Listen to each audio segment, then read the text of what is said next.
I used to think CPR was something professionals did. Then one night, my 1-month-old baby suddenly went quiet in a way that didn't feel normal. No crying, no movement, just silence. My brain froze, but my hands didn't, because I had practiced CPR in a class just in case. I started compressions, counted out loud, and begged the ambulance to hurry. 7 minutes felt like an hour. When the EMTs arrived, they took over and she finally breathed again. That night taught me something terrifying. Emergencies don't give you time to Google. Skills do. Next story. My daughter was a curious baby, hands always grabbing something, mouth always exploring it. One afternoon, she suddenly stopped making sound. Her face changed, and I felt my stomach drop. I remembered a simple technique I'd seen in a short safety lesson. Back blows and the correct way to help a baby who can't breathe. I didn't panic. I acted. 2 sharp hits, then another, and the blockage came out. She started crying like nothing happened, but I sat on the floor shaking. People think parenting is photos and smiles. Sometimes it's training for emergencies. Next story. I once watched someone collapse in public and realized something horrifying. I had no idea how to help. People stood around, nervous and confused, and I was one of them.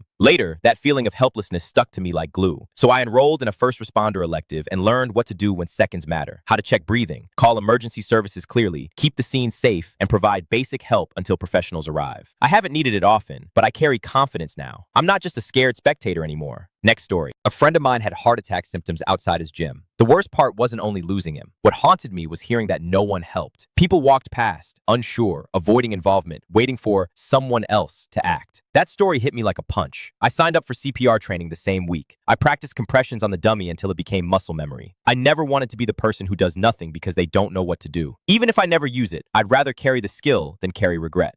Next story. Late at night, my car hit black ice and slid off the road into a ravine. I remember the impact, the cold air, and then the pain. My leg was badly injured and I could see I was bleeding. No phone signal, no help nearby. I remembered first aid basics and did the one thing that gave me a chance. I used my scarf to slow the bleeding and stabilize my leg. Then I crawled, slowly, painfully, back up toward the highway until someone finally saw me. Recovery took years and surgeries, but I survived because I didn't freeze. Next story. My best friend was in a terrible motorcycle crash. It happened fast. 1 second he was riding, the next there was chaos. His leg was seriously injured and he was losing a dangerous amount of blood. The reason he's alive today is because a random older guy nearby, someone with medical experience, took charge. He stayed calm, applied the right kind of pressure, and gave my friend time until the ambulance arrived. That moment changed my whole attitude toward first aid. I realized skills don't just help. Sometimes they decide if someone gets another birthday. Next story. I learned sewing because I was tired of throwing clothes away. A rip seam used to mean, well, it's done. Then I spent a few weeks learning basic stitches and how to patch tears properly. It felt small, almost silly, until I realized how often I used it. Jeans, buttons, jackets, even my bag strap, all fixed in minutes instead of replaced. I started repairing friends' clothes too. It became a quiet superpower. I saved money, reduced waste, and stopped feeling like everything in modern life is disposable. Now I keep a tiny kit everywhere. Next story. My cousin's wedding was beautiful, until the zipper on her dress started failing right before the photos. The room instantly went into panic mode. The tailor was gone, everyone was stressed, and time was running out. I remembered I'd practiced simple hand sewing after watching videos for a month, mostly for fun. I grabbed a needle, thread, and did a fast, hidden stitch repair, securing the fabric so it wouldn't split. It wasn't perfect, but it held. She got her pictures, she danced comfortably, and she hugged me crying afterward. I didn't learn sewing to be a hero, but I was glad I did. Next story. For years, I felt like money vanished into thin air. I wasn't careless, I was just blind. Then I spent 1 month tracking every single expense. It was uncomfortable at first, like looking at your report card. But after a few weeks, the pattern became obvious. Subscriptions, random food orders, and small purchases were quietly stealing my month. Once I saw it, I made a simple plan. Bills, savings, and guilt-free spending. Nothing magical, just clarity. The stress didn't disappear overnight, but for the first time, I felt like I was driving my life, not being dragged behind it. Next story. My partner and I used to argue about money constantly, not because we were irresponsible, but because we had no system. Then we tried a budgeting method where every dollar gets a job: rent, food, bills, and savings. Within 1 month, we stopped guessing. We knew what we could afford. The biggest shock was learning how much we were spending on invisible stuff like pet costs and small convenience purchases. But instead of guilt, it gave us power. We paid off a chunk of debt, built an emergency fund, and finally slept better. A budget didn't restrict our freedom, it created it.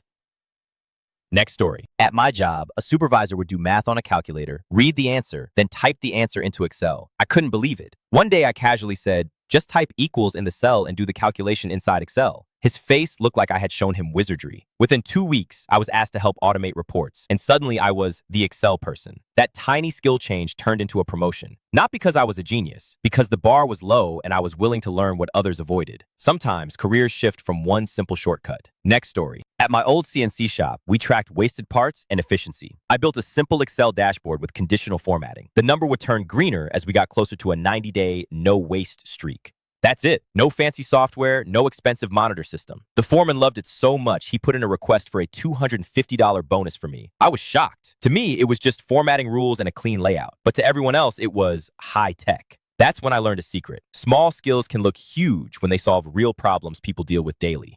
Next story. I worked with someone who constantly belittled me. She acted like I was beneath her, even though we were on the same team. The funny part? She didn't understand the tools our company used. So I quietly got better. I learned formulas, automation tricks, and how to prove changes using edit history. Whenever she broke a sheet and blamed me, I calmly showed the change logs. Eventually, her complaint stopped working because I always had receipts. That month of spite learning changed my confidence forever. It wasn't just Excel. It was learning to protect my work and myself. Next story. I used to think Excel was boring. Then my manager asked for a report that would normally take days of copying and pasting. I spent one weekend learning pivot tables and basic formulas. On Monday, I delivered a clean summary in 10 minutes. People stared at it like I had invented a new technology. Suddenly, I was invited into meetings I never used to attend. Not because I became smarter overnight, because I became useful. The funny part is, it wasn't complicated. It was just structured data and the courage to learn one tool properly. That 1 month pushed my career forward. Next story. I spent years trying to be the best in every room, exhausting myself. Then one day, a manager was blown away because I used a simple chart correctly. Not a masterpiece, just the right visual for the data.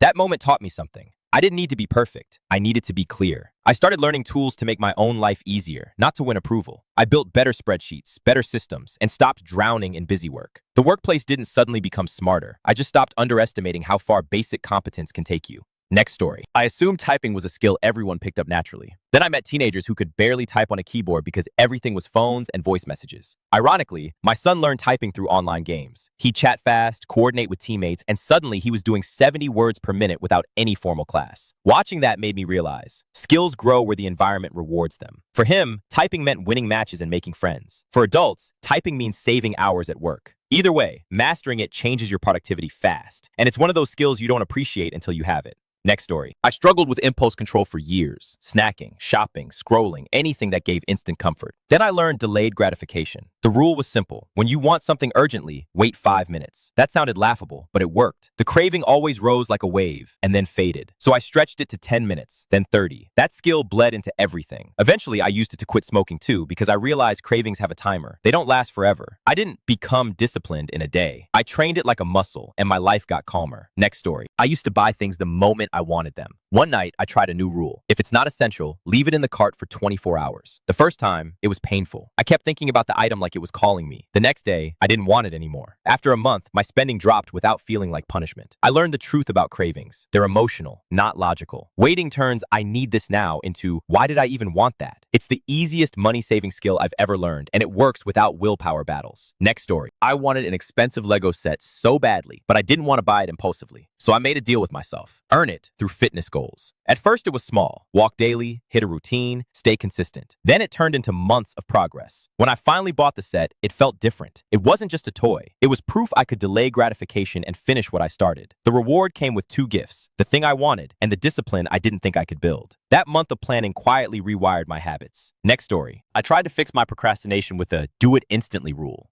At first, it worked. If a task popped up, I stood up and did it. No excuses.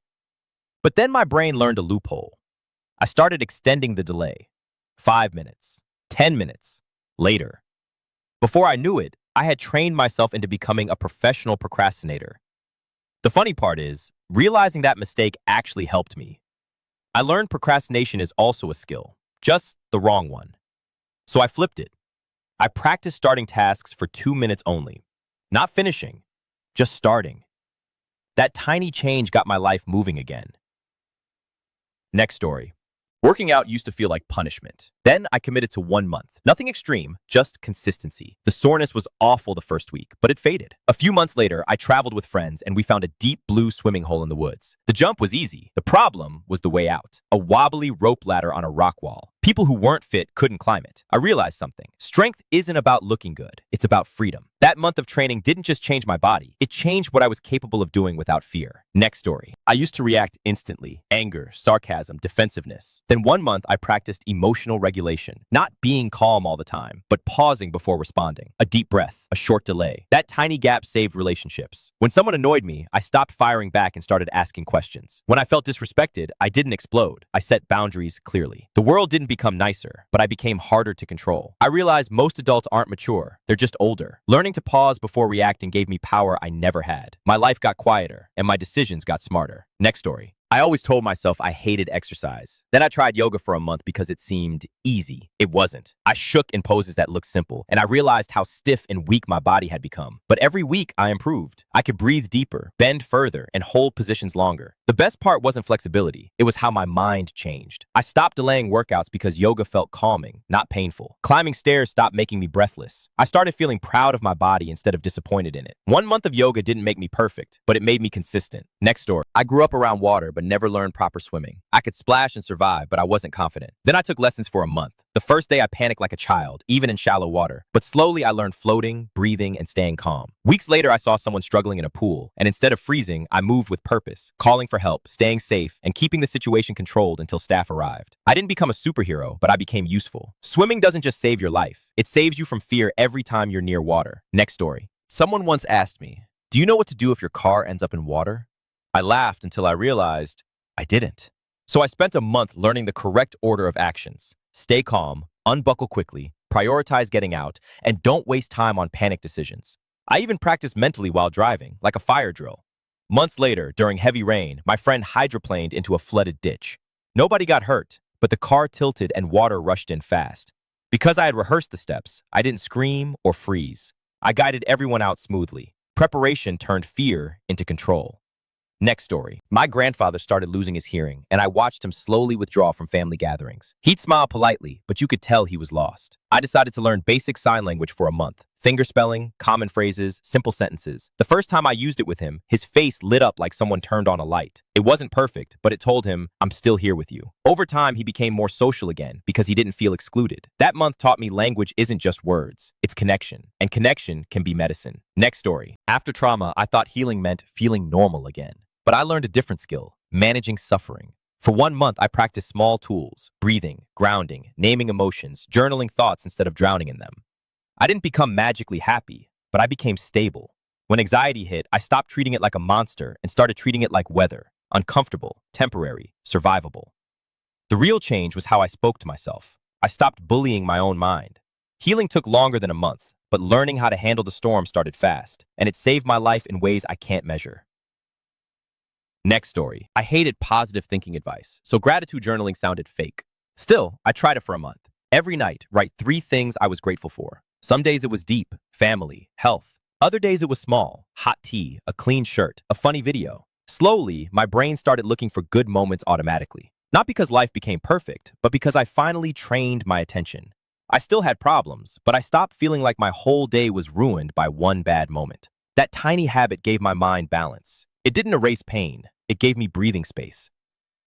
Next story. I learned to sing properly because I wanted to sound better. I didn't expect it to affect my body. During that month, I started noticing tension everywhere. Jaw tightness, stiff shoulders, shallow breathing. Singing forced coordination, breath support, posture, control, relaxation. The weird part? My anxiety dropped. I felt calmer after practice, like my nervous system reset. Then I joined a small group that sang together, and it felt even better. Connection without pressure. I realized humans have always used music to regulate emotions. That month didn't make me a star. It made me healthier, and it gave me a tool I can use anytime. Next story. I used to love books. Then life got noisy. Screens replaced everything. 1 month, I forced myself back into reading. 10 pages a day, no excuses. At first, my attention span was embarrassing. I'd read the same paragraph twice, but it improved quickly. Soon, reading became the calmest part of my day. Every book gave me something, a new idea, a new perspective, or simply the satisfaction of finishing something real. The biggest surprise was how it changed my mood. I stopped feeling mentally scattered. My thoughts became clearer. Reading didn't just give me knowledge, it gave me focus, and focus changed my life. Next story. I used to think raises were random.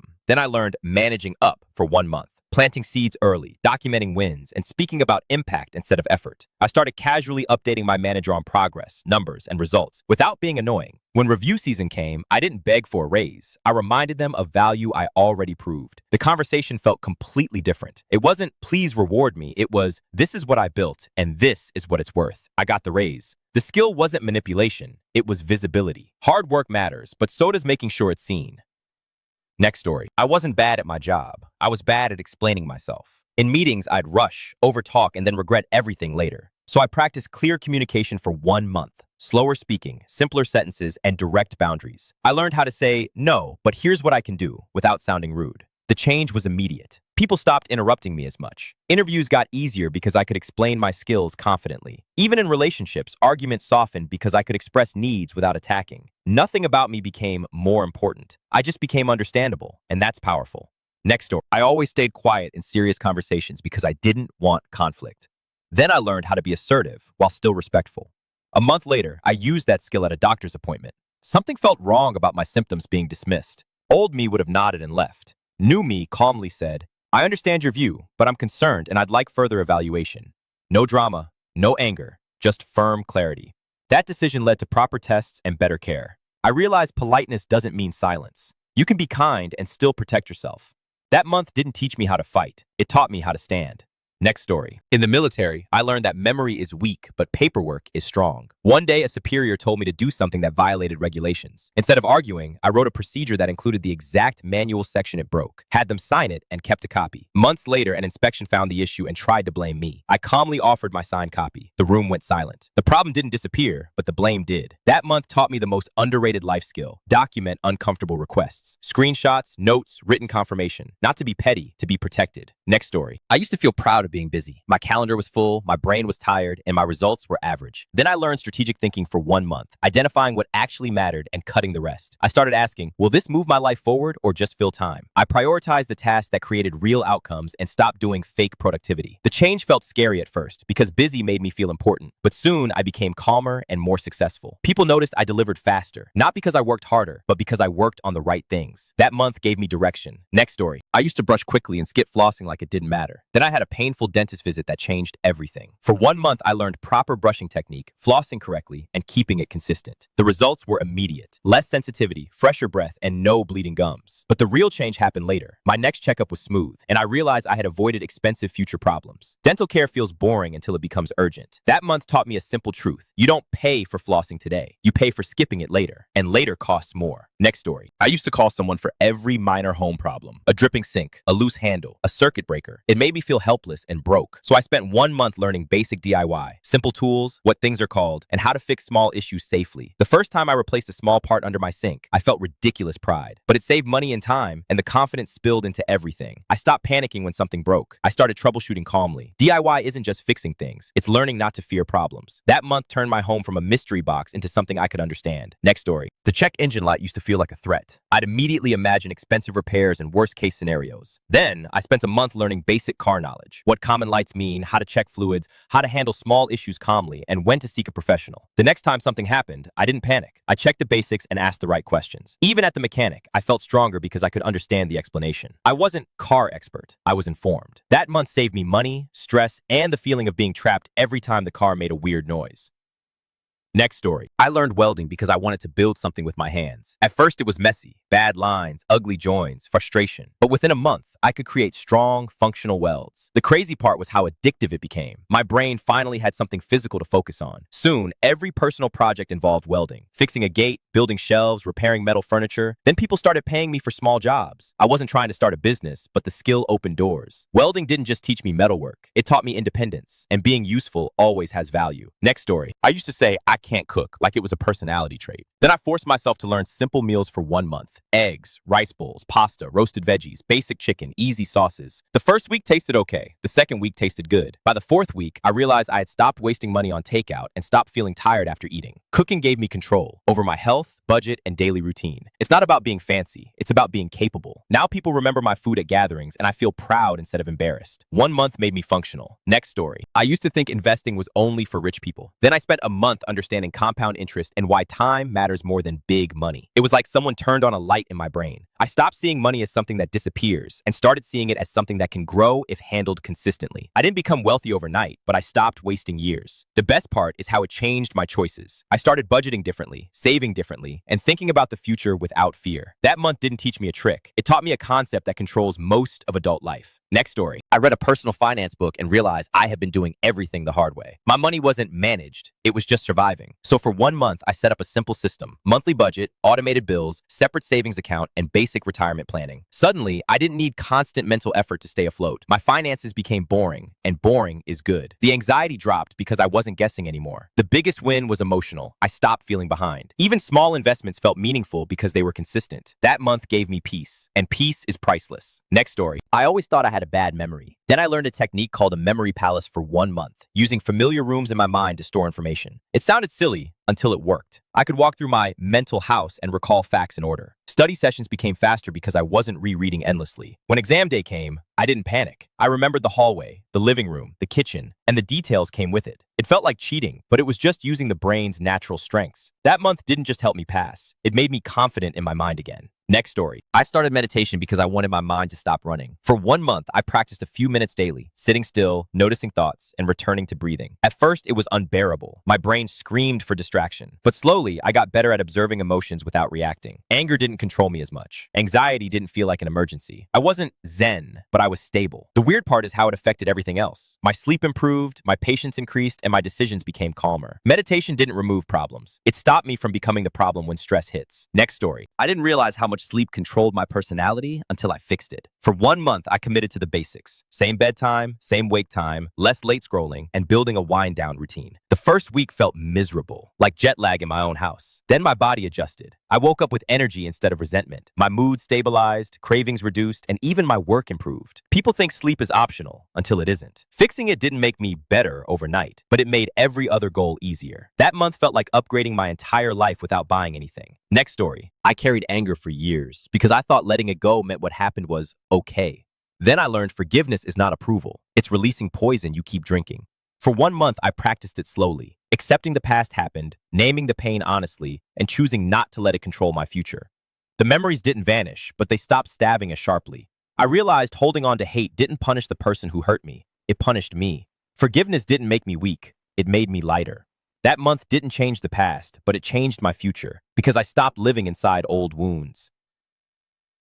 Next story. I joined dance lessons because I was tired of being awkward at events. The first day was humiliating. My feet didn't know what to do, and I felt like everyone could see my nerves. But I kept showing up for a month. Little by little, my body learned rhythm and confidence. Then I met someone there, someone who smiled when I messed up and laughed with me instead of at me. We practiced together, then grabbed coffee. Then suddenly dancing wasn't just a class, it was our connection. People underestimate dancing because it looks like fun, but confidence is magnetic, and dance teaches it fast. I went to learn steps and found my partner. Next story. I learned guitar during a rough period when my emotions felt too heavy to speak out loud. For the first month, my fingers hurt and the chords sounded terrible. But something kept me going. The sound improved every week and my mind quieted while I practiced. Guitar gave my feelings a place to go without turning into arguments or stress eating. Even when I played badly, it was still expression. By the end of the month, I could play simple progressions that matched my mood. It wasn't about talent, it was about relief. That month didn't fix every problem, but it gave me a safe outlet that still helps me today. Next story. I learned basic piano chords because it sounded like a fun skill, nothing serious. For a month, I practiced simple patterns until my hands remembered them. Then, at a family gathering, someone dared me to play because there was an old keyboard in the corner. I almost refused, but I sat down anyway. I played a few chords and people started singing. Suddenly, the whole room felt lighter. Later, one cousin told me it was the first time they felt happy in months. I realized music isn't just entertainment, it's emotional medicine. That month gave me a skill that can change a room's energy in minutes. Next story. I learned juggling as a joke. It looked pointless, just throwing objects in the air. But after a month, something strange happened. My reflexes changed. One day I knocked a bottle off the table and my hand caught it before my brain even processed what happened. It felt like my body moved on autopilot. That training rewired my reaction speed in a way sports never did. I started catching falling things like I had superpowers. The skill wasn't really juggling. It was teaching my brain to track motion and respond instantly. Now I recommend it to everyone because it's fun and surprisingly useful in real life. Next story. I used to avoid talking to strangers because it felt awkward. awkward. Then I practiced a simple skill for 1 month, starting friendly conversations without expecting anything. Not flirting, not selling, just being human. I learned to comment on the environment, ask small questions, and listen properly. That skill quietly changed my life. I made connections at cafes, events, even in waiting lines. One of those conversations led to a job opportunity I wouldn't have found online. People underestimate how powerful comfort can be. When you're able to speak naturally, doors open. That month didn't make me extroverted. It made me unafraid, and that's what matters. Next story. I once walked through a parking lot late and felt that strange, something is off feeling. In the past, I would have ignored it to avoid seeming paranoid. But after a month of learning situational awareness, staying alert, noticing exits, reading body language, I trusted my instinct. I changed direction, moved toward a lit area, and called someone while walking. Nothing dramatic happened, but the point is, I avoided risk before it became danger. Safety isn't about fighting, it's about noticing. That month taught me you don't need to live scared, you need to live aware. Confidence comes from preparation, not luck. Next story. For years, I lived on public transport schedules. Every plan needed calculations. Walking time, transfers, waiting, the last bus stress. Then I learned to drive. In 1 month, my world expanded. Trips that used to take over an hour became 15 minutes. I could leave whenever I wanted, not whenever a timetable allowed it. The biggest change wasn't convenience. It was freedom. I could say yes to more opportunities, help friends, and manage my day without delays controlling me. People debate cars versus transit all day, but personally, driving changed my independence. It turned my life from limited to flexible overnight. Next story. At my workplace, most people stopped learning after they got hired. So I decided to do the opposite. For 1 month, I took a short course directly related to my job. Nothing fancy, just practical. Then I added it to my resume and started applying the ideas immediately. My manager noticed because results improved, and suddenly I was seen as serious and forward-thinking. That tiny certificate helped me negotiate a new role later because I had proof I invest in myself. Skills aren't always about talent. Sometimes it's just being the one person who kept upgrading while everyone stayed the same.